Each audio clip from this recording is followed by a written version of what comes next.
Ajit web TV वेखण वाले दर्शकों का हार्दिक स्वागत है। साथियों, मैं हाँ तुहाडा साथी बलदेव सिंह कंबो ते मेरे नाल ने मेरे सहयोगी पत्रकार धर्विंदर सिंह औलख। जून महीना आउंदियां ही जिहड़ी सिख मानसिकता वो पीड़ो पीड़ हो जाती आ। भावें जून 1984 नूं एक लंबा समा लंघ गया है, पर इस नूं अपने पिंडे ते हटाउण वाले लोग, अखीं वेखण वाले लोग अजे काफ़ी गिनती दे विच जिउंदे जागदे ने।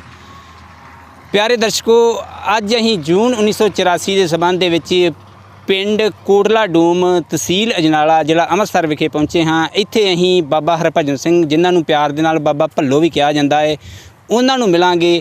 उन्होंने जून 1984 महीने दे विच दरबार साहिब कंपलैक्स दे विच आपे इन्हां नूं भारती फौज ने गिरफ्तार किया। उन्हां कोलों जाणांगे कि वो संत जरनैल सिंह खालसा भिंडरां वालियां दे संपर्क दे विच किवें आए, उस वेले घल्लू घारे दे विच दरबार साहिब कंपलैक्स दे विच की वापरिया, वो की जिम्मेवारी निभा रहे सी दरबार साहिब कंपलैक्स दे विच, ते भारती फौज ने उन्होंने किवें गिरफ्तार किया। गिरफ्तारी तो बाद की तशद्दद, की मानसिक तसीहे जिहड़े आ उन्होंने जिहड़े झल्लने पए, ते सारे इस दौर नूं वापदियां उन्हां दे परिवार ने की कुछ पाया, की कुछ गवाया। आओ मिलते हैं बाबा हरभजन सिंह भल्लो जी उन्होंने। प्यारे दर्शकों, साडे कोल ने बाबा हरभजन सिंह जी। बाबा जी, अजीत वैब टीवी दे विच तुहाडा बहुत बहुत स्वागत है जी। हाँ जी। जून 1984 नूं अज 35-36 साल का जिहड़ा अरसा हो गया। हाँ जी। साडे दर्शकों नूं जानकारी दिओ कि जदों ये 1984 का ऑपरेशन ब्लू स्टार वापरिया, उस तो पहलां दरबार साहिब का वातावरण जिस तरह संत जरनैल सिंह खालसा भिंडरां वाले दीयां तकरीरां जिहड़ियां अज वड्डी गिनती दे विच नैट ते आउंदियां ने, तुसीं उन्हां दा साथ माणिया, तुसीं संत जरनैल सिंह खालसा भिंडरां वालियां नूं किहड़ी नज़र नाल वेखिया? मैं उन्होंने बहुत चंगी नज़र नाल वेख्या। कोई उन्होंने लालच नहीं, कोई गल नहीं। वो आंदा ही धक्का नहीं होना चाहिए, सिखां नूं अपना हक मिलना चाहिए। बाहर पुलिसां धक्केशाही करदियां हैं, सिखां नूं दिंदियां नहीं। वो पर जो गौरमेंट गाड़ी मंग रखता ही, इसे ही गौरमेंट ने आख्या असीं तेरे नाल आ। मुड़ के जदों आखिरी मौका आया, इन्हां भजना चालू करता। दरबारा हो मुख मंत्री ही, उहदी सरकार टुटी। ये गौरमेंटां दे काम नहीं हुंदे ते प्रजा ते अटैक करने ते प्रजा ते धक्केशाही करनी। ये कौमां दे धक्केशाही नहीं। शराब पी के ते 500-500 दे 700-700 बंदे ने शराब नाल हमले करके ते ललकारे मारदे आए, ते सिखां ने इन्हां दे मूँह तोड़े। जनरल सवेग सोह ने भी मारे। साथों भी जिन्नी सेवा कीती गई कीती। मुड़ के संत जरनैल सोह ने आख्या भी जिन्हों निकलना चाहिए जो निकल जो। इस गल वल आउणे आ। ये दसो कि तुसीं पहलां सब तो पहला सवाल बनता भी तुसीं संतां दे संपर्क च किवें आए? असीं संतां दे संपर्क च तादा है भी जिहड़ा कोई पानी का गिलास भी पींदा है, पिआउंदा ही, उत्ते भी धक्केशाही बाहर होण डै पई। टौटां नूं इन्हां ने कैद बनाया ही। वो जिहड़े संतोखे काले वर्गे आ, वो विचे जाके पहलां संतां को रहिंदे हे, मुड़ के आण के गौरमेंट नूं झूठियां सच्चियां गल्लां दसदे हे। झूठियां सच्चियां गल्लां करके लोकां नूं जिहड़े बंदे नावार सी उन्हां नूं इन्हां ने पुलिस राहीं चुकना चालू करता। पुलिस राहीं हत्याचार होई मेरी। दिलबाग सिंह मोदी धनोआ दा ही, उन्हें मेरे ते धक्केशाही कीती। ते तुहाडे कोल आ तुसीं आ भिंडरां वाले दा आ दसो, आ दसो। असीं फिर संतां ने आख्या भी नहीं, इहो जिहड़े सिंह आ मेरे कोल आ जाओ। दाड़ी की भी बेदबी की, सारे कामां दी कीती, ते असीं फिर उत्थे चले गए। किवें किवें पता लगना तुहानूं शुरू हो गया कि फौज ने आले दुआले दरबार साहिब दे घेरा घत लिया वा, जां इत्थे हुण हमला हो जाना है? 1 जून तो लैके तुसीं की वेख्या अखी? पहलां 1 जून ते CRP आई। CRP दे मूँह मोड़ते गौरमेंट दे। मुड़ के इन्हां ने मुड़ के टौरे ने आण के आख्या संतां नूं भी जां ते दिल्ली चले चल, ते जां दरबार साहब ते हवाई जहाज़ां नाल अटैक होना ही। उन्हें आख्या मैं 14वें थां आ, मैं इन्नी दुनिया मरवा के ते मैं ਉਹ ਵੀ ਡਰਦਾ ਵੀ ਮੇਰੇ ਨਾਲ ਕੋਈ ਦਿੱਲੀ ਧੱਕੇਸ਼ਾਹੀ ਨਾ ਹੋਵੇ। ਉਹਨੇ ਆਖਿਆ ਮੈਂ 14ਵੇਂ ਥਾਂ ਆ, ਮੈਂ ਇੰਨੀ ਪਬਲਿਕ ਮਰਵਾ ਕੇ ਇੰਨੀ ਲੋਕਾਂ ਨਾਲ ਧੱਕੇਸ਼ਾਹੀ ਹੋਈ ਤਾਂ ਮੈਂ ਹੁਣ ਇੱਥੇ ਮੇਰਾ ਸਿਰ ਡਿੱਗਣਾ ਚਾਹੀਦਾ ਆ। ਮੱਸੇ ਰੰਗ ਵਰਗੇ ਇੱਥੇ ਮਾਰੇ ਗਏ, ਅਹਿਮਦਵਾਲੀ ਵਰਗੇ ਇੱਥੇ ਮਾਰੇ ਗਏ, ਅਤੇ ਮੈਂ ਇੱਥੋਂ ਨਿਕਲਣਾ ਨਹੀਂ ਹੈ। ਇਹ ਗੁਰੂ ਅਰਜਨ ਸਾਹਿਬ ਦੀ ਮਿਹਰ ਦੇ ਨਾਲ ਮੈਂ ਦਰਬਾਰ ਸਾਹਿਬ ਬਿਰਲਾ ਟਾਟਾ ਵੀ ਬਣਾ ਸਕਦਾ ਸੀ। ਇਹ ਗੁਰੂ ਘਰ ਦੀ ਸ਼ਕਤੀ ਹੈ, ਇੱਥੇ ਮੈਂ ਰਹਿਣਾ। ਜਿਹਨੇ ਤੁਹਾਂ ਮੇਰੇ ਨਾਲ ਰਹਿਣਾ ਰਹਿ ਪਊ। ਮੁੜ ਕੇ ਉਹਨੇ ਆਖਰੀ ਟਾਈਮ 'ਤੇ ਛੇ 'ਤੇ ਆਖਿਆ ਜਿਹਨੇ ਜਾਣਾ ਜਾ ਵੀ ਸਕਦਾ, ਤੁਹਾਡੇ 'ਤੇ ਬੜੀ ਸ਼ਕਤੀ ਨਹੀਂ। ਜਿੰਨਾ ਸਾਥੋਂ ਸੇਵਾ ਕੀਤੀ ਗਈ ਅਸੀਂ ਖੂਬ ਕੀਤੀ ਹੈ, ਮੈਂ ਝੂਠ ਨਹੀਂ ਮਾਰਨਾ। ਅਤੇ ਸਿੱਖ ਕੌਮ ਨਾਲ ਧੱਕਾ ਹੋਣ ਡਿਆ। ਦਰਬਾਰ ਸਾਹਿਬ ਮਿਲਟਰੀ ਸ਼ਰਾਬ ਪੀ ਆਉਣ ਡਈ, ਬੂਟਾਂ ਸਮੇਤ ਆਉਣ ਡਈ। ਥੋੜ੍ਹਾ ਜਿਹਾ ਇਹਦੀ ਨਾ ਪਿੱਠ ਭੂਮੀ 'ਤੇ ਜਾਈਏ।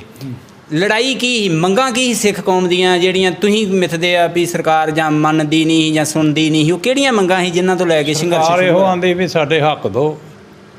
ਦੇਖੋ ਹੁਣ ਇਹ ਆਂਦੇ ਵੀ ਅਸੀਂ ਬਿਜਲੀ ਜ਼ਰੂਰੀ ਚਾਲੂ ਕਰਨੀ।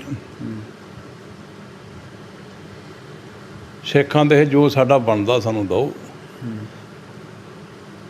ਪਹਿਲਾਂ ਅਕਾਲੀ ਦਲ ਵੀ ਆਂਦਾ ਸੀ ਦੇਵਾਂਗੇ, ਮੁੜ ਕੇ ਇਹਨਾਂ ਨੇ ਆਪੋ ਵੀ ਦੀ ਭੁੱਖ ਮਾਰ ਕੇ ਦਿੱਤਾ। ਇਹ ਵਿਕਦੇ ਗਏ।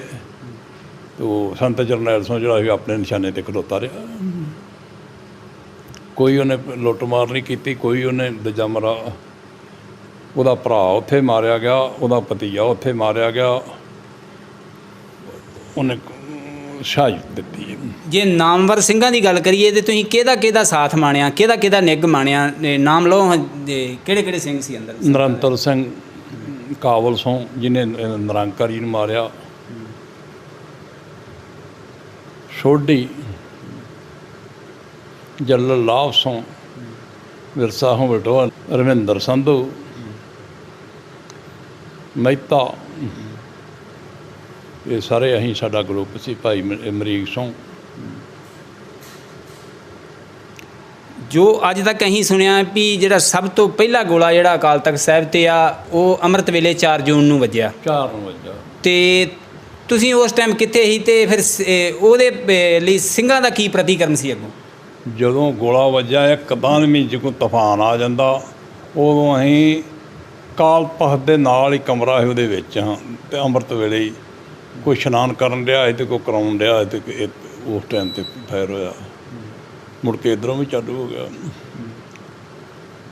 ਆਖਰੀ ਟਾਈਮ 'ਤੇ ਸੁੱਖੇ ਬੱਬਰ ਨੇ ਉਹਨੇ ਕੋਈ ਹਥਿਆਰ ਵੀ, ਇਹ ਅਸਲਾ ਵੀ ਮੰਗਾਇਆ ਪਿੰਡਾਂ ਵਾਲੇ ਕੋਲ, ਵੀ ਮੇਰੇ ਕੋਲ ਅਸਲਾ ਮੁੱਕ ਗਿਆ। ਪਾਣੀ ਵਾਲੀ ਟਾਂਚੀ ਵੀ ਇਹਨਾਂ ਖਤਮ ਕਰਤੀ, ਰੋਟੀ ਪਾਣੀ ਵਾਲਾ ਇੰਤਜ਼ਾਮ ਖਤਮ ਕਰਤਾ। ਗੌਰਮੈਂਟ ਹੀ ਇੰਨੀ ਪਬਲਿਕ 'ਤੇ ਧੱਕਾ ਨਹੀਂ ਗੌਰਮੈਂਟ ਨੂੰ ਕਰਨਾ ਚਾਹੀਦਾ। ਫਿਰ ਵੀ ਇਹਨਾਂ ਨੂੰ ਨਿਮਰਤਾ ਕਰਕੇ ਅਤੇ ਸੰਤਾਂ ਮਹਾਂਪੁਰਖਾਂ ਨੂੰ ਮਨਾਉਣਾ ਚਾਹੀਦਾ ਸੀ। ਇਹ ਧੱਕੇਸ਼ਾਹੀ ਜਿਹੜੀ ਆ, ਧੱਕੇਸ਼ਾਹੀ ਨਾ ਫਿਰ ਇਹ ਮਨੂੰ ਦੇ ਸੋਏ ਦੇ ਦੂਣੇ ਚੌਣੇ ਹੋਏ। ਤੁਹਾਡਾ ਆਖਰੀ ਸਮੇਂ ਕਿਹੜੇ ਟਾਈਮ ਜਿਹੜਾ ਸੰਤਾਂ ਦੇ ਨਾਲ ਸੰਪਰਕ ਹੋਇਆ, ਜਾਂ ਤੁਸੀਂ ਕਦੋਂ ਮਿਲੇ ਆਖਰੀ ਸਮੇਂ? ਆਖਰੀ ਸਮੇਂ 'ਤੇ ਮੈਂ 6 ਤਰੀਕ ਨੂੰ ਮਿਲਿਆ, 5 ਤਰੀਕ ਨੂੰ ਮਿਲਿਆ, 5 ਨੂੰ। ਮੁੜ ਕੇ 9-10 ਵਜੇ ਬੀਬੀ ਬਕਾਰ ਕੌਰ ਨੇ, ਜਿਹੜੇ ਕਮਰੇ ਦੇ ਨਾਲ ਹੀ ਅਸੀਂ ਅਕਾਲ ਤਖਤ ਦੇ ਬੈਠੇ ਹਾਂ, ਉਹਨੇ ਆਖਿਆ ਸੰਤ ਜਰਨੈਲ ਸਿੰਘ ਦੇ 25-30 ਜਣੇ ਸ਼ਹੀਦ ਹੋ ਗਏ। ਮੈਂ ਅਸੀਂ ਫਿਰ ਉੱਥੋਂ ਬੰਦਾ ਘਲਾਇਆ। ਉਹਨੇ ਆਖਿਆ ਦਰਬਾਰ ਸਾਹਿਬ ਦੇ ਸਾਹਮਣੇ ਗੋਲਾ ਮਾਰਿਆ, ਅਤੇ ਉੱਥੇ ਮਾਰਿਆ ਗਿਆ। ਅਤੇ ਨਿਕਲਣੇ ਉੱਥੋਂ ਚਾਲੂ ਹੋਏ ਜਦੋਂ ਸ਼ਹੀਦਾਂ ਬਾਬੇ ਦੀਪ ਸਿੰਘ ਦੀ ਜਿੱਥੇ ਫੋਟੋ, ਉੱਥੋਂ ਟੈਂਕ ਆ ਗਏ। ਇੱਕ ਵਾਰੀ ਥੋੜ੍ਹਾ ਜਿਹਾ ਫੋਟੋ ਕਲੀਅਰ ਕਰੋ। ਗੋਲਾਬਾਰੀ ਹੁੰਦਾ ਹੀ ਆ, ਗੋਲੀਆਂ ਦਾ ਮੀਂਹ ਵਰਨ ਦਿਆ, ਬੰਬਾਂ ਦਾ ਤੂਫਾਨ ਆਇਆ। ਜਦੋਂ ਤੁਸੀਂ ਆਖਰੀ ਟਾਈਮ 5 ਜੂਨ ਨੂੰ ਜਾਂ 6 ਨੂੰ ਜਦੋਂ ਵੀ ਤੁਸੀਂ ਆਂਦੇ ਮਿਲੇ ਸੰਤਾਂ ਨੂੰ, ਉਹਨਾਂ ਦੇ ਚਿਹਰੇ ਦਾ ਰੰਗ ਕਿਹੋ ਜਿਹਾ ਸੀ? ਉਹਨਾਂ ਦਾ ਚਿਹਰੇ ਦਾ ਰੰਗ ਬਹੁਤ ਸਹੀ ਸੀ, ਅਤੇ ਥੋੜ੍ਹਾ ਜਿਹਾ ਸੰਗ ਬੈਠਾ ਸੀ ਮਾੜਾ ਜਿਹਾ। ਜ਼ਿਆਦਾ ਪ੍ਰਚਾਰ ਕਰਕੇ ਨਾ ਇੰਨਾ ਧੱਕੇਸ਼ਾਹੀ 'ਚ ਹੋਣ ਡਈ ਸੀ, ਗੋਲੇ ਵੱਜਣ ਡੇ। ਇਹ ਆਂਦਾ ਸੀ ਵੀ ਮੈਥੋਂ ਬਹੁਤ ਮਾੜੀ ਹੋਈ ਆ, ਦਰਬਾਰ ਸਾਹਿਬ ਨੂੰ ਗੋਲੇ ਵੱਜਣ ਡੇ ਆ। ਮਹਾਰਾਜ ਅਸੀਂ ਨਾ ਇੱਥੇ ਆਉਂਦੇ ਅਤੇ ਆਹ ਕੰਮ ਨਾ ਹੁੰਦਾ। ਇੰਨੀ ਸਾਨੂੰ ਨਹੀਂ ਵੀ ਇਹ ਗੌਰਮੈਂਟ ਇਹ ਕੰਮ ਕਰੂਗੀ। ਗੌਰਮੈਂਟ ਨੇ ਜਿਹੜਾ ਨਹੀਂ ਵੀ ਕੰਮ ਉਹ ਵੀ ਕਰ ਦਿੱਤਾ। ਜਦੋਂ ਤੁਹਾਨੂੰ ਪਤਾ ਲੱਗਾ ਕਿ ਸੰਤ ਸ਼ਹੀਦ ਹੋ ਗਿਆ 6 ਜੂਨ ਨੂੰ 9-10 ਵਜੇ ਦਾ ਪਤਾ ਲੱਗਦਾ ਹੈ, ਜੋ ਲਿਖਤਾਂ ਦੇ ਵਿੱਚ ਆਉਂਦਾ ਹੈ ਕਿ ਸੰਤ ਜਰਨੈਲ ਸਿੰਘ, ਭਾਈ ਅਮਰੀਕ ਸਿੰਘ, ਜਰਨਲ ਸਬੇਗ ਸਿੰਘ, ਬਾਬਾ ਥਾਰਾ ਸਿੰਘ, ਇਹਨਾਂ ਸ਼ਹੀਦੀ ਪਾਈ, ਉਦੋਂ ਤੁਸੀਂ ਕਿੱਥੇ ਸੀ? ਉਦੋਂ ਅਸੀਂ ਕਮਰੇ ਦੇ ਵਿੱਚ ਬੈਠੇ ਹਾਂ ਨਾਲ ਹੀ ਜਿੱਥੇ ਇੱਕ ਲੰਘੀ ਦਾ ਨਹੀਂ ਆ ਜਿੱਥੇ ਇਹ ਪਰੇ ਬਾਬੇ ਦੂਜੇ ਮਰੇ ਕਾਲ ਤਖਤ ਸਾਹਮਣੇ ਰੱਖ ਗੇਟ ਚੱਲ ਸੀ ਹੁਣ ਫਿਰ ਨਵਾਂ ਬਣਿਆ ਬਾਬੇ ਗੁਰਬਖਸ਼ ਸਿੰਘ ਦਾ ਗੁਰਦੁਆਰਾ। ਆਹ ਗੁਰਬਖਸ਼ ਸਿੰਘ ਦਾ ਗੁਰਦੁਆਰਾ। ਤੁਹਾਨੂੰ ਕਿਹੜੀ ਹਾਲਤ ਦੇ ਵਿੱਚ ਫੌਜ ਨੇ ਗ੍ਰਿਫਤਾਰ ਕੀਤਾ ਫਿਰ, ਤੇ ਕਿਸ ਤਰ੍ਹਾਂ ਤੁਸੀਂ ਉੱਥੋਂ ਬਚੇ? ਸਾਨੂੰ ਉਹਨਾਂ ਨੇ ਉੱਥੇ ਮਿਲਟਰੀ ਨੇ ਹੱਥ ਖੜੇ ਕਰਾ ਲਏ ਆ ਅਤੇ ਜਿੱਧਰ ਘੰਟਾ ਘਰ ਆ ਉਹ ਇਹ ਤੁਹਾਡੀ ਗ੍ਰਿਫਤਾਰੀ ਕਿੰਨੀ ਤਰੀਕ ਨੂੰ ਹੁੰਦੀ ਹੈ? ਸਾਡੀ ਗ੍ਰਿਫਤਾਰੀ 7 ਤਰੀਕ ਨੂੰ ਹੁੰਦੀ ਹੈ। 7 ਤਰੀਕ ਨੂੰ ਉੱਥੋਂ ਸਾਨੂੰ ਸਭ ਕੁਛ ਦੀਦਾ ਕੀ ਹੋਣ ਡਿਆ ਦਰਬਾਰ ਸਾਹਿਬ 'ਤੇ, ਕਿਹੜਾ ਛਾਲਾ ਮਾਰਨ ਡਿਆ, ਕਿਹੜਾ ਕੀ ਕਰਨ ਡਿਆ। ਟਾਵਾਂ ਫਾਇਰ 7 ਤਰੀਕ ਨੂੰ, ਜਦੋਂ 8 ਨੂੰ ਅੰਦਰ ਵੀ ਲੰਘਣ ਡੇ ਉਦੋਂ ਫਾਇਰ ਹੋਣ ਡਿਆ। 6 ਜੂਨ ਦੀ ਤਸਵੀਰ ਤੁਹਾਡੇ ਕੋਲੋਂ ਪੁੱਛਦੇ ਹਾਂ, ਉਸ ਟਾਈਮ ਦਰਬਾਰ ਸਾਹਿਬ ਪਰਿਕਰਮਾ ਦੀ ਜਾਂ ਅਕਾਲ ਤਖਤ ਸਾਹਿਬ ਦੀ ਕੀ ਤਸਵੀਰ ਤੁਸੀਂ ਵੇਖੀ ਆ, ਕੀ ਹਾਲਤ ਸੀ ਉਸ ਟਾਈਮ? ਉਸ ਟਾਈਮ 'ਤੇ ਫਾਇਰਬਾਜੀ ਹੋਣ ਡਈ ਆਮ, ਅਤੇ ਪਰਿਕਰਮਾ 'ਚ ਲਾਸ਼ਾਂ ਜਾਂ ਸਰੋਵਰ ਦੇ ਲਾਸ਼ਾਂ ਇਹ ਕੋਈ ਵੇਖੀਆਂ ਤੁਸੀਂ ਆਪਣੀ ਅੱਖੀਂ ਜੀ? ਆ ਦਰਬਾਰ ਸਾਹਿਬ ਜੇ 10 ਲਾਸ਼ਾਂ ਇਹ ਪਬਲਿਕ ਦੀਆਂ ਅਤੇ 20 ਲਾਸ਼ਾਂ ਮਿਲਟਰੀ ਦੀਆਂ। ਮਿਲਟਰੀ ਵੀ ਮਰੀ ਹੈ ਬੜੀ। ਦਰਸ਼ਨੀ ਡਿਊੜੀ ਅਕਾਲ ਤਖਤ ਸਾਹਿਬ ਜਾਂ ਦਰਬਾਰ ਸਾਹਿਬ ਉਹਦੀ ਕੀ ਹਾਲਤ ਸੀ ਉਸ ਟਾਈਮ? ਦਰਬਾਰ ਸਾਹਿਬ ਇੱਕ ਤਰ੍ਹਾਂ ਪਾਣੀ ਦੀ ਟਾਂਕੀ ਜਿਹੜੀ ਉਹ ਵੀ ਖਤਮ ਕਰਤੀ, ਕੀਰਤਨ ਹੋਣਾ ਵੀ ਬੰਦ ਹੋ ਗਿਆ ਹੈ। ਮੁੜ ਕੇ ਜਦੋਂ ਐਂ ਫੌਜ ਨੇ ਸਾਰਾ ਕੁਝ ਕਰ ਲਿਆ ਅਤੇ ਫਿਰ ਇਹਨਾਂ ਨੇ ਕੀਤੀ ਇੱਕ ਤਰ੍ਹਾਂ ਸਭ ਕਾਨਵਾਈ ਉੱਧਰੋਂ ਜੋ ਸਪਲਾਈ ਟੁੱਟ ਗਈ ਸਾਰੀ। ਫਿਰ ਉੱਧਰ ਆਈਏ ਗੱਲ 'ਤੇ, ਤੁਹਾਨੂੰ ਜਦੋਂ ਗ੍ਰਿਫਤਾਰ ਕਰ ਲਿਆ ਫਿਰ ਫੌਜ ਦਾ ਤੁਹਾਡੇ ਪ੍ਰਤੀ ਰਵੱਈਆ ਕੀ ਸੀ? ਸਾਡੇ ਪ੍ਰਤੀ ਇਹ ਰਵੱਈਆ ਵੀ ਬਾਹੀਂ ਪਿਛਾਂ ਬੰਨ੍ਹ ਲਈਆਂ ਘੁੱਟ ਕੇ। ਇਹ ਸਾਰੇ ਸਿੰਘਾਂ ਦੀਆਂ ਹੀ? ਸਾਰਿਆਂ ਦੀਆਂ ਹੀ। ਕੁਛ ਮੇਰਾ ਨਾਂ ਸੀ ਅਤੇ ਮੇਰੀ ਦੂਜਾ ਮੇਰਾ ਜਾਣ ਪਛਾਣ ਜਾਂ ਚਿਹਰੇ ਮੂਹਰੇ ਨੂੰ ਮੈਨੂੰ ਦੂਜਾ ਮੇਰਾ ਬਹੁਤ ਕਰੜਾ ਕਰਕੇ ਬੰਨ੍ਹ ਲਿਆ। ਉੱਥੇ ਬਜਰੀ ਪਈ ਉਹਦੇ ਉੱਥੇ ਸੁੱਟਤਾ। ਰਾਤ ਪਤਾ ਨਹੀਂ ਕਿਹੜੀ ਤਰ੍ਹਾਂ ਲੰਘੀ ਆ। 2-3 ਬੁੱਚੜ ਸੀ ਉਹ ਸਾਨੂੰ ਕੁੱਟਦੇ ਮਾਰਦੇ ਰਹੇ ਬਹੁਤ ਜ਼ਿਆਦਾ। ਮੁੜ ਕੇ 7 ਨੂੰ ਕਿ 8 ਨੂੰ ਮੁੜ ਕੇ ਆਂਦੇ ਗੋਡੇ ਮੂਧੇ ਮਾਰ ਦਿਓ, ਗੋਡੇ ਜਿਹੜੇ ਸਾਰੇ ਸੜ ਗਏ, ਸਭ ਕੁਝ ਹੋ ਗਿਆ। ਮੁੜ ਕੇ 5 ਨੰਬਰ ਕਮਰੇ ਦੇ ਵਿੱਚ ਫਿਰ ਲੈ ਗਏ, ਉੱਥੇ ਕੁੱਟ ਮਾਰ ਕੇ। ਮੁੜ ਕੇ ਮੇਰਾ ਜਿਹੜੀਆਂ ਬਾਹੀਆਂ ਪਾਰਸੋਂ ਬਾਜਵੇ ਨੇ ਖੋਲ੍ਹੀਆਂ, ਉੱਥੇ ਆਮ ਜਰਦੇ ਅਤੇ ਮੀਟ ਅਤੇ ਵਿਸਕੀਆਂ ਜੋ ਲੋਕਾਂ ਨੇ ਉੱਥੇ ਜਿਹੜੇ ਬਰਖਲਾਫ ਸੀ ਉਹਨਾਂ ਕੀਤਾ, ਜੋ ਉਹਨਾਂ ਨੇ ਜਿਹੜੇ ਹੱਕ 'ਚ ਹੋਏ। ਮੁੜ ਕੇ ਇਹਨਾਂ ਪੁੱਛਿਆ ਮੈਨੂੰ ਉੱਥੇ ਵੀ ਸੰਤ ਜਰਨੈਲ ਸਿੰਘ, ਮੈਂ ਕਿਹਾ ਜੀ ਉਹ ਸ਼ਹੀਦ ਹੋ ਗਏ। ਫਿਰ ਉਹਦੇ ਭਰਾ ਨੂੰ ਲਿਆਂਦਾ, ਉਹਨੇ ਵੀ ਫੌਜੀ, ਉਹਨੇ ਵੀ ਵੇਖ ਕੇ ਦੱਸਤਾ ਵੀ ਠੀਕ ਹੈ ਇਹਨਾਂ ਕੋਲ। ਜਦੋਂ ਤੁਹਾਨੂੰ ਫੌਜ ਨੇ ਗ੍ਰਿਫਤਾਰ ਕਰ ਲਿਆ ਫਿਰ ਸਭ ਤੋਂ ਪਹਿਲਾਂ ਕਿੱਥੇ ਲੈ ਕੇ ਗਏ? ਫੌਜੀ ਕੰਪਾਂ ਦੇ ਵਿੱਚ ਲੈ ਕੇ ਚਲੇ ਗਏ। ਅੱਛਾ, ਤੇ ਕਿਸ ਤਰ੍ਹਾਂ ਖੜਿਆ, ਕਾਹਦੇ ਦੇ ਖੜਿਆ ਜਾਂ ਵੱਡੀਆਂ ਗੱਡੀਆਂ ਹੁੰਦੀਆਂ ਫੌਜ ਵਾਲੀਆਂ, ਉਹਨਾਂ ਦੇ ਵਿੱਚ ਪੁਲਿਸ ਦਾ ਕੋਈ ਲਿੰਕ ਨਹੀਂ ਰਹਿਣ ਤਾਂ। ਬੜਾ ਕੁਝ ਸੁਣਿਆ ਕਿ ਜਿਹੜੇ ਸ਼ਰਧਾਲੂ ਨੇ ਜਾਂ ਬੱਚੇ, ਬੀਬੀਆਂ ਜਾਂ ਹੋਰ ਵੀ ਸਿੰਘ ਜਿਹੜੇ ਗ੍ਰਿਫਤਾਰ ਕੀਤੇ, ਉਹਨਾਂ ਨੂੰ ਦਿਨਾਂ ਦੇ ਦਿਨ ਹੀ ਧਿਆਏ ਰੱਖਿਆ ਗਿਆ। ਕੋਈ ਪਾਣੀ ਨਹੀਂ ਦਿੰਦੇ ਰਹੇ, ਪੱਗਾਂ ਨਿਚੋੜ ਪੀਂਦੇ ਰਹੇ ਆ, ਅਤੇ ਦੂਜਾ ਮਰਾ ਖੂਨ ਵਾਲਾ ਪਾਣੀ ਲੋਕ ਪੀਂਦੇ ਰਹੇ। ਇੱਕੇ ਥਾਲੀ ਦੇ ਵਿੱਚ, ਥਾਲੀ ਨਹੀਂ ਧੋਣ ਦੇਣੀ, ਉਹਦੇ ਵਿੱਚ 1-1 2-2 ਪ੍ਰਸ਼ਾਦੇ ਦੇਣੇ ਅਤੇ ਘੁੱਟਦੇ ਰਹੇ। ਅਤੇ ਕਮਰਾ ਹੀ 1-1 2-2 ਕਮਰੇ ਹੀ ਡਾਤ 'ਤੇ ਮਾਰ ਗੋਲੇ ਸੁੱਟ। ਜਿਹੜਾ ਫੌਜੀ ਕੈਂਪ ਸੀ ਜਿੱਥੇ ਖੜਿਆ ਉਹ ਕਿੱਥੇ ਸੀ? ਅੰਮ੍ਰਿਤਸਰ ਹੀ ਕਿਤੇ? ਅੰਮ੍ਰਿਤਸਰ ਸਾਨੂੰ ਨਹੀਂ ਇੰਨਾ ਪਤਾ ਕਿੱਥੇ।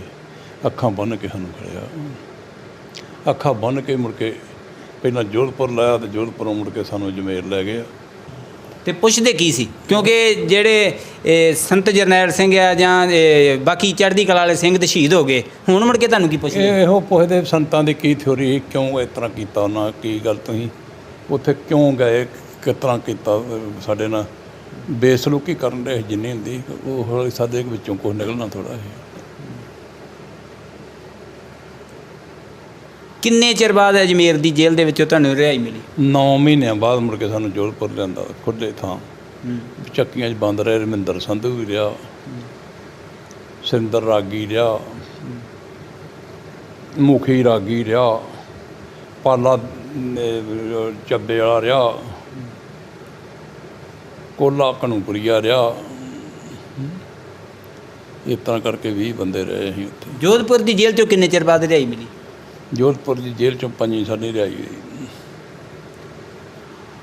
5 ਸਾਲਾਂ ਦੇ ਬਾਅਦ ਘਰ ਦਾ ਕੀ ਕੁਛ ਗਵਾਚ ਗਿਆ ਤੇ ਕੀ ਨੁਕਸਾਨ ਉਠਾਉਣਾ ਪਿਆ? ਘਰ ਦਾ ਬਹੁਤ ਜ਼ਿਆਦਾ ਕੋਈ ਨੁਕਸਾਨ ਹੋਇਆ। ਕੋਈ ਜ਼ਮੀਨ ਵੀ ਵੇਚਣੀ ਪਈ, ਕੋਈ ਘਰ ਨਹੀਂ ਰਹਿੰਦਾ। ਦਰਬਾਰੇ ਮੁੜ ਕੇ ਮੇਰਾ ਭਰਾ ਵੀ ਇਸ ਗੌਰਮੈਂਟ ਨੇ ਸ਼ਹੀਦ ਕੀਤਾ, ਪਿਆਰਾ ਸਿੰਘ।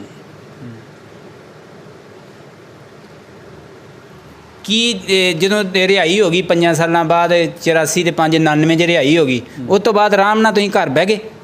ਅਸੀਂ ਬਹਿ ਗਏ ਰਮਾਨ ਨਾਲ ਘਰ ਮੁੜ ਕੇ।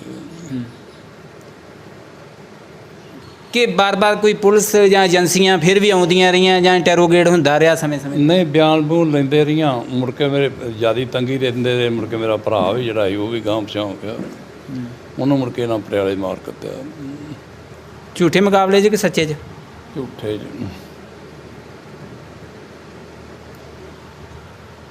ਅੱਜ ਲੰਮਾ ਸਮਾਂ ਲੰਘ ਗਿਆ, ਜੋ ਸਿੱਖ ਕੌਮ ਦੀਆਂ ਪੀੜਾਂ ਹੀ ਅੱਜ ਵੀ ਉਸੇ ਤਰ੍ਹਾਂ ਹੀ ਬਰਕਰਾਰ ਨੇ। ਜੇ ਕਿਤੇ ਨਾ ਕਿਤੇ ਲਾਮਾ ਦਿੱਤਾ ਜਾਂਦਾ ਸੀ ਕਿ ਸਾਡੇ ਆਪਣਿਆਂ ਨੇ ਸਾਡੇ ਆਪਣੇ ਦੇਸ਼ ਦੇ ਵਿੱਚ ਹੀ ਸਾਡੇ ਨਾਲ ਬੇਇਨਸਾਫੀ ਕੀਤੀ ਆ, ਤੇ ਉਹ ਇਨਸਾਫ ਹਾਲੇ ਤੱਕ ਵੀ ਨਹੀਂ ਮਿਲਿਆ। ਕੀ ਤੁਸੀਂ ਕਹਿਣਾ ਚਾਹੋਗੇ? ਨਹੀਂ, ਕੋਈ ਇਨਸਾਫ ਵਾਲੀ ਤਾਂ ਇੱਥੇ ਗੱਲ ਹੀ ਨਹੀਂ ਕੋਈ।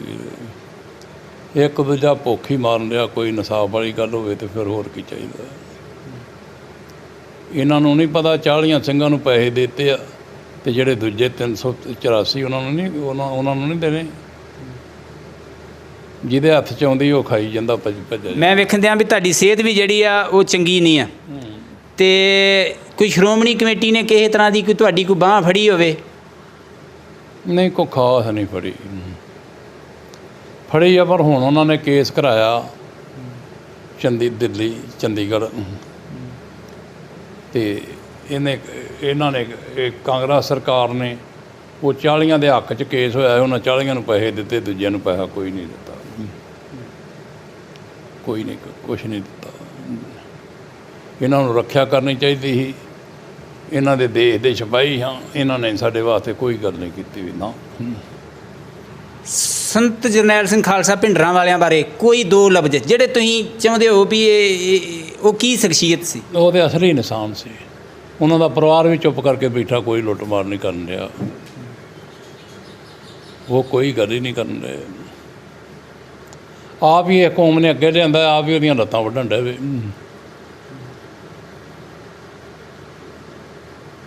ਉਹਨੇ ਕੋਈ ਘਰ ਨੂੰ ਖੜਿਆ। ਜਿਹੜੀ ਸਾਡੀ ਭਾਰਤੀ ਸਟੇਟ ਆ, ਸਾਡੀਆਂ ਸਰਕਾਰਾਂ ਹੈ, ਉਹਨੂੰ ਇੱਕ ਅੱਤਵਾਦੀ ਦਾ ਖਿਤਾਬ ਦਿੰਦੇ ਆ। ਤੁਸੀਂ ਅੱਖੀਂ ਵੇਖਿਆ ਕੀ ਉਹ ਅੱਤਵਾਦੀ ਹੈਗਾ ਸੀ? ਨਾ, ਬਾਣੀ ਪੜ੍ਹਦਾ 24 ਘੰਟੇ, ਧੱਕੇਸ਼ਾਹੀ ਨੂੰ ਰੋਕਦਾ ਹੈ। ਇਹ ਆਂਦੀਆਂ ਧੱਕੇਸ਼ਾਹੀ ਕਰਨੀ, ਧੱਕੇਸ਼ਾਹੀ ਨੂੰ ਰੋਕਦਾ ਹੈ, ਬਾਣੀ ਪੜ੍ਹਦਾ ਹੈ। ਕੁਛ ਕਹਿਣਾ ਚਾਹੁੰਦੇ ਹੋ ਜਿਹੜੇ ਤੁਹਾਡੇ ਕੋਈ ਮਨ ਦੇ ਵਿੱਚ ਗੱਲ ਹੋਵੇ, ਕੋਈ ਦਿਲ ਦੀ ਗੱਲ ਸਾਂਝੀ ਕਰੋ। ਕੀ ਸੰਦੇਸ਼ ਦੇਣਾ ਚਾਹੁੰਦੇ ਜੋ? ਕੀ ਚਾਹੁੰਦੇ ਜੀ? ਮੈਂ ਤਾਂ ਨਾ ਸ਼ਾਂਤੀ ਹੋਣੀ ਚਾਹੀਦੀ ਹੈ। ਸ਼ਾਂਤੀ ਦੇ ਨਾਲ ਜੋ ਇਹਨਾਂ ਨੂੰ ਦੇਣਾ ਚਾਹੀਦਾ। ਪਿਆਰੇ ਦਰਸ਼ਕੋ, ਸ਼ਾਂਤੀ ਹੋਣੀ ਚਾਹੀਦੀ ਆ, ਤੇ ਸ਼ਾਂਤੀ ਦੇ ਨਾਲ ਜੋ ਹੱਕ ਬਣਦਾ ਉਹ ਮਿਲਣਾ ਵੀ ਚਾਹੀਦਾ। ਇਹ ਕਥਨ ਨੇ ਬਾਬਾ ਹਰਭਜਨ ਸਿੰਘ ਭੱਲੋ ਦੇ। ਜੇ ਗੱਲ ਕੀਤੀ ਜਾਵੇ, ਜਿਹੜੇ ਸੰਘਰਸ਼ ਨੇ ਉਹ ਬੇਇਨਸਾਫੀਆਂ ਦੇ ਵਿੱਚੋਂ ਪੈਦਾ ਹੁੰਦੇ ਨੇ, ਤੇ ਉਹ ਬੇਇਨਸਾਫੀਆਂ ਬਾਅਦ ਦੇ ਵਿੱਚ ਸੰਘਰਸ਼ਾਂ ਦੇ ਰੂਪ ਦੇ ਵਿੱਚ ਸੰਘਰਸ਼ ਕਈ ਤਰ੍ਹਾਂ ਦੇ ਰੰਗ ਜਿਹੜੇ ਨੇ ਅਖਤਿਆਰ ਕਰ ਜਾਂਦੇ ਨੇ। ਉਹਨਾਂ ਲਈ ਉਹ ਸਾਰੇ ਕੁਝ ਦੀ ਜ਼ਿੰਮੇਵਾਰ ਉਹ ਧਿਰ ਹੁੰਦੀ ਹੈ ਜਿਹੜੀ ਬੇਇਨਸਾਫੀ ਕਰਦੀ ਹੈ। ਇਹਨਾਂ ਲੋਕਾਂ ਨੂੰ ਇਹ ਚਾਹੀਦਾ, ਇਹਨਾਂ ਨੂੰ ਹੁਣੇ ਇਨਸਾਫੀ ਦੇਣੀ ਚਾਹੀਦੀ ਆ। ਇਹਨਾਂ ਲੋਕਾਂ ਨੇ ਇੰਨੀ ਕੈਦ ਕੱਟੀ ਹੈ, ਇਹਨਾਂ ਲੋਕਾਂ ਨੇ ਇੰਨਾ ਜਫਰ ਜਾਲਿਆ ਆ।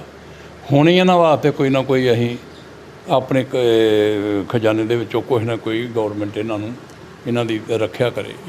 ਆਖਰੀ ਆਪਣੀ ਜ਼ਿੰਦਗੀ ਦੇ ਪੜਾਅ ਦੇ ਉੱਤੇ ਨੇ ਕਿਤੇ ਨਾ ਕਿਤੇ ਗਿਲਾ ਪੰਥਕ ਖਵਾਉਣ ਵਾਲੀਆਂ ਧਿਰਾਂ 'ਤੇ ਆ, ਪੰਥਕ ਖਵਾਉਣ ਵਾਲੀਆਂ ਕਮੇਟੀਆਂ 'ਤੇ ਆ, ਜਿਨ੍ਹਾਂ ਦੇ ਕਿਤੇ ਨਾ ਕਿਤੇ ਇਹਨਾਂ ਦੇ ਮਨ ਦੇ ਵਿੱਚ ਇਹ ਰੋਸ, ਇਹ ਗਿਲਾ ਜ਼ਰੂਰ ਆ ਕਿ ਸਾਨੂੰ ਅਣਗੌਲਿਆਂ ਕੀਤਾ ਗਿਆ ਵਾ, ਕਿ ਕਿਸੇ ਤਰ੍ਹਾਂ ਮੁੜ ਕੇ ਜੋ ਇਹਨਾਂ ਦੀ ਸਾਰ ਲਈ ਜਾਣੀ ਚਾਹੀਦੀ ਸੀ। ਇਹ ਅਲਾਮਾ ਜ਼ਰੂਰ ਹੈ ਇਹਨਾਂ ਦੇ ਮਨਾਂ ਦੇ ਵਿੱਚ ਕਿ ਕੌਮ ਦੇ ਲਈ ਲੜੇ ਆ, ਆਪਣੇ ਘਰ ਲਈ ਨਹੀਂ ਲੜੇ। ਪਰ ਉਹ ਜੋ ਇਹਨਾਂ ਦੀ ਬਾਂਹ ਫੜੀ ਜਾਣੀ ਚਾਹੀਦੀ ਸੀ, ਉਹ ਇਹਨਾਂ ਦੇ ਮਨ 'ਚ ਇਹ ਰੋਸ ਆਪਣੀ ਕੌਮ ਦੇ ਪ੍ਰਤੀ ਜ਼ਰੂਰ ਆ ਕਿ ਕਿਸੇ ਨੇ ਇਹਨਾਂ ਹੀ ਲਫ਼ਜ਼ਾਂ ਦੇ ਨਾਲ ਲੈਂਦੇ ਤੁਹਾਡੇ ਕੋਲੋਂ ਇਜਾਜ਼ਤ। ਮੇਰੇ ਨਾਲ ਨੇ ਮੇਰੇ ਸਹਿਯੋਗੀ ਪੱਤਰਕਾਰ ਧਰਵਿੰਦਰ ਸਿੰਘ ਔਲਖ। ਵਧੇਰੇ ਖਬਰਾਂ ਲਈ ਤੁਸੀਂ ਵੇਖਦੇ ਰਹੋ ਅਜੀਤ ਵੈਬ TV। ਤੁਹਾਡਾ ਬਹੁਤ ਬਹੁਤ ਧੰਨਵਾਦ।